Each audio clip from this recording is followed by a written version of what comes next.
Hello guys. So we are in the middle of respiration and circulation chapter, and I guess this is our 10th video which we'll be finishing up today, respiration part. So the first thing what we are going to study today is modified respiratory movement. Okay, what do you mean by modified respiratory movement? हम normal जो respiration करते हैं which is all normal. So breathing in, breathing out is all normal respiration. But there are some respiratory movements. There are some breathing in or breathing out which is a kind of expressing your emotion or clearing your air passage. So it is that is why called as modified respiratory movement. What do you mean by that? In this way, you are somehow preventing or protecting your body's metabolism or mechanism. How? For example, see yawning. When you're yawning, you're giving a break to your brain. Second, when you're coughing, you are putting out something outside the body which has accidentally entered your body, be it a germ, be it an infection, be it a viral infection or anything. तो आप छींक देते हो. Sneezing is also a part of respiratory movement जहाँ पे when there are these dust particles or germs entering your air passage through the nasal cavity, you try and sneeze. Then there are hiccups. So there are various kind of motions of respiratory movement where you actually are either breathing out or breathing in, but it is destined with a purpose. The purpose of expressing some emotion, or the purpose of clearing the air passage, or the purpose of protecting your internal respiratory system. This is modified respiratory movement. Other than that, we have another topic called as common disorders of respiratory system.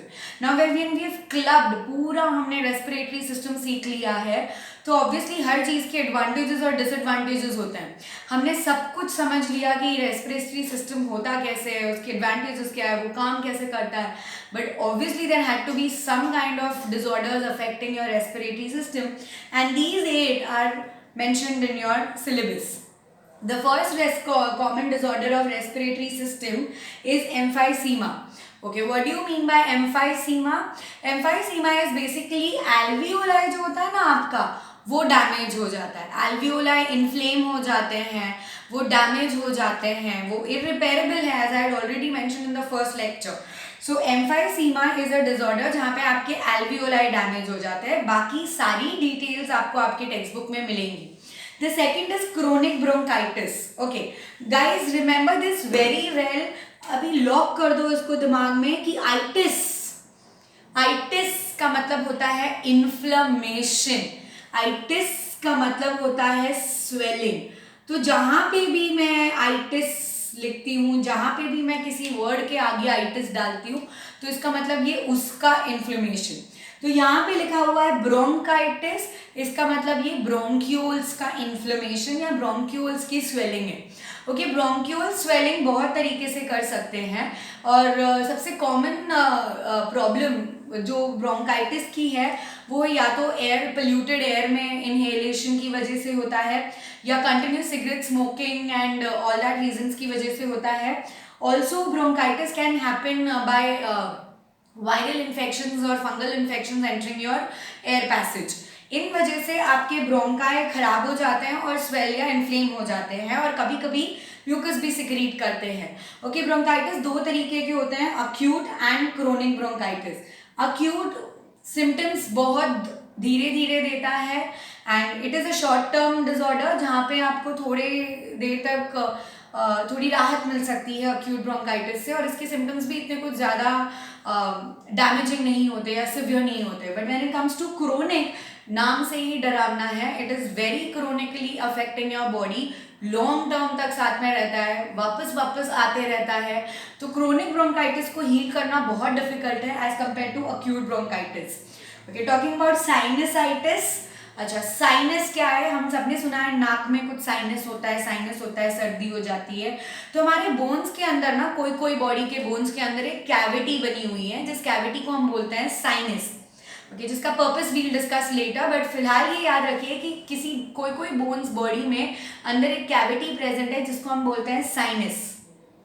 हमारे nasal bone और cheek bone के पास, cheek bone और nasal bone जो brain को connect कर रहे हैं, वहां पे भी ये साइनस के कैविटीज प्रेजेंट है.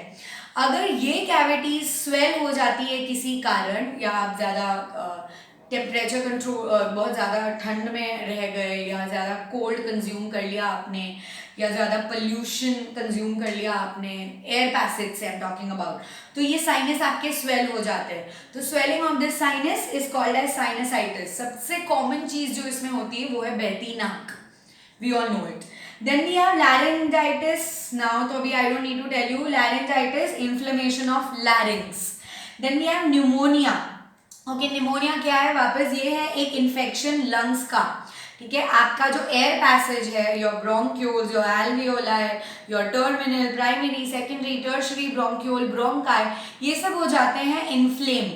इनका सूजन का कारण होता है कोई वायरस, कोई इन्फेक्शन, कोई फंगाई, कोई बैक्टीरिया, कोई जर्म आपके एयर पैसेज में एंटर करके इनको डैमेज कर रहा है. किनको? ब्रोंकाई, ब्रोंक्यूल, एल्वियोलर लेवल तक.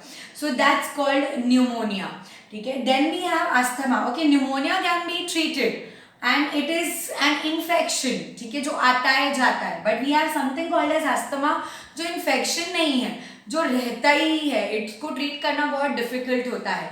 अस्थमा क्या होता है? आपका जो फाइनल एल्वियोलर पैकेज होता है ना, जहाँ पे एल्वियोलर सैक्स होते हैं, उसका इन्फ्लेमेशन, आपके एयर पैसेज का inflammation is asthma. Pneumonia asthma में बेसिक डिफरेंस है कि न्यूमोनिया में म्यूकस या पस सिक्रीट होता है आपके एयर पैसेज में. न्यूमोनिया और अस्थमा में सबसे मेजर डिफरेंस आता है कि न्यूमोनिया में आपके एयर पैसेज में पस सिक्रीट होता है. But when it comes to asthma, there is no pus secretion और कफ सिक्रीशन. यहाँ पे मेजरली डिफिकल्टी इन ब्रीदिंग होता है, बिकॉज यू अंडरस्टैंड ये एल्वियोलर सैक के यहाँ पे प्रेजेंट है. So if it is under alveolar sac, वही तो प्लेस है जहाँ पे एक्सचेंज ऑफ गैस होता है. Asthma happens all over the lungs, but pneumonia happens to specific places. एक ही लंग को या एक लंग के किसी एक पार्ट को उसने अफेक्ट किया होगा. So that is why when you have difficulty in breathing, तो that majorly is the cause of asthma. Then we have something called as occupational respiratory disorder. आपके ऑक्यूपेशन की वजह से, आपके व्यवसाय की वजह से आपको रेस्पिरेटरी डिसऑर्डर हो गया. फॉर एग्जाम्पल, जो माइनिंग इंडस्ट्रीज में काम करते हैं, जो मैन्युफैक्चरिंग, वो जो सारे कंस्ट्रक्शन और वो सब मैन्युफैक्चरिंग इंडस्ट्रीज होती हैं, उनमें काम करते हैं, तो वहाँ पे बहुत धूल, डस्ट और ये सब मेटल वेटल चूरा करने में बहुत कुछ उड़ता है. तो उस उड़ने में अगर silica, you know what is silica, a metal, asbestos, another chemical, अगर ये वो डस्ट पार्टिकल में प्रेजेंट हो और अगर आप ये कंज्यूम कर रहे हो थ्रू योर नेजल कैविटी, तो you will be detected with a disorder called as silicosis because of silica and asbestosis because of asbestos. तो अभी इसका क्या solution है? So the treatment, symptoms, causes, everything is there present in your textbook. I'm just giving you just rough idea कि कौन सी बीमारी क्या होती है. Rest all the details will be there in the textbook. So this is all about common disorders of respiratory system.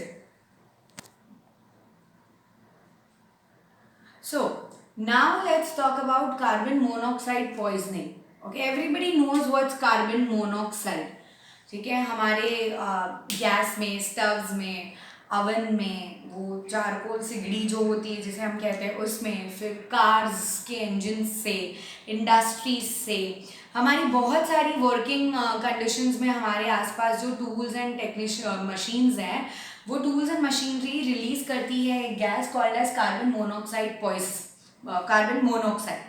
अब ये carbon monoxide का एक बहुत ज़्यादा डिफरेंस जो मैं बोल सकती हूँ वो है दैट कार्बन मोनोऑक्साइड को 250 मोर टाइम्स अफिनिटी है हीमोग्लोबिन की एज कंपेयर टू ऑक्सीजन. अगर हीमोग्लोबिन को ऑक्सीजन और कार्बन मोनोऑक्साइड सामने रख दिया जाए तो हीमोग्लोबिन की affinity towards carbon monoxide is 250 times more than oxygen. अगर बाय समहाउ रीजन आप ऐसे एक एटमॉस्फेयर में आ जाते हो जहाँ पे कार्बन मोनोऑक्साइड रिलीज हो रहा है, तो आपका बॉडी कार्बन मोनोऑक्साइड भी इनहेल करेगा. तो हीमोग्लोबिन को आपके लंग के लेवल पे ऑक्सीजन भी मिल रहा है और कार्बन डाइऑक्साइड भी मिल रहा है. So what it will do is it will grab carbon dioxide and get converted into a structure called as carboxyhemoglobin. Carboxyhemoglobin. ठीक है, it will get converted into a structure called as carboxyhemoglobin. अब ये carboxyhemoglobin क्या करेगा? It is highly poisonous for your body. ये it will definitely lead to death of the person within few hours. क्यों?